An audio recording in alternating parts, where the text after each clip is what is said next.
Edge of the Abyss is an action-packed hack-and-slash roguelite that rewards precision gameplay. With it being a roguelite, it gives you a wonderful sense of progression as you move through the worlds and conquer new bosses and challenges. Its gameplay loop is fluid and fun, yet at times challenging and unforgiving. I really can't describe in words how great the combat in this game feels. You just gotta try it. This title currently has drop-in, drop-out co-op that makes it so that any friend can join in at any time. Hopping into the game for the first time, you go through a quick tutorial that highlights the basic controls and fundamentals of the game. These will be augmented later by cards that are awarded after each encounter.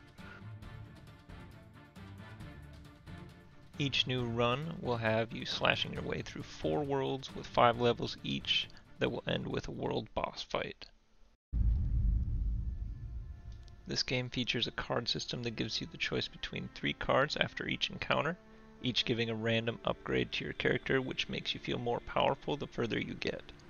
This card system changes the way your character proceeds through the playthrough. These cards can give more to stats like health or stamina, new elements and abilities, or even changing fundamental things like how fast you attack. This pairs wonderfully with the multiple choice of weapons and the variation of each weapon with different stats that cater to unique gameplay styles. As you play through the game, you acquire materials that let you upgrade your character as well as your favorite weapons. If you die in a run, no need to worry. The resources you picked up stay with your character to be used on whatever you think will help you in the next. The system gets more in depth the longer you play, as eventually you'll get to add more passive buffs, not only to your character but also your weapons. For your character, these passive buffs vary from more health and stamina to being able to choose from 4 cards instead of 3 after each encounter.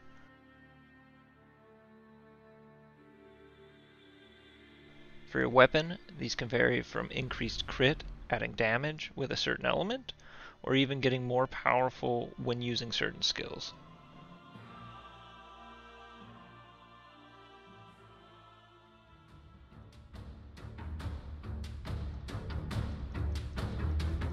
When starting, I found the game was challenging, but through the defeats, I found that the combat carries you because it's just plain fun. After failing a couple times and getting a couple passives, along with the understanding of the mechanics of the game, it becomes a ton more fun. After beating my first run, I couldn't wait to try it on harder difficulties and see what other kind of builds I could create.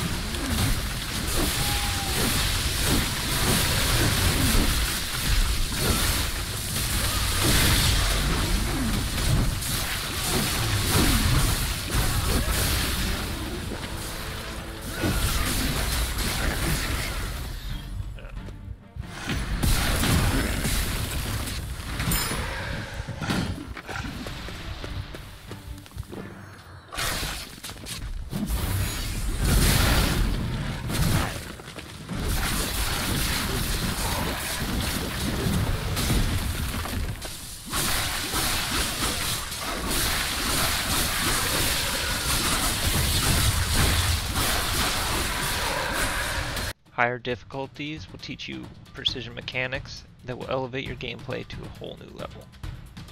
By the end of the hardest difficulty, you're a master of whatever weapon you have chose, but leaving you wanting to learn the others so you can feel really powerful.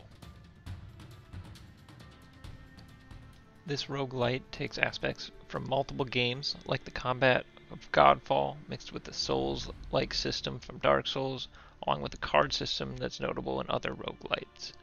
Combines them into a fun, challenging world that gives you a sense of progression through each sequential playthrough. It does all this really well and keeps you coming back for more, as by the end of each run you feel powerful, but are left wondering if you could have chosen different cards and how it would have turned out. There are some bugs that hold this back, but it is still in early access, and with its in-depth systems, fabulous combat, and making you want to go another round to try out what else the game has to offer, I would give this title a 7 out of 10. It's a big shout out to the game developers as they've done a really wonderful job, and I can't wait to see what they do with this title. If you made it this far in the video and enjoyed it, please drop a like and subscribe. Thanks for watching, and see you next time.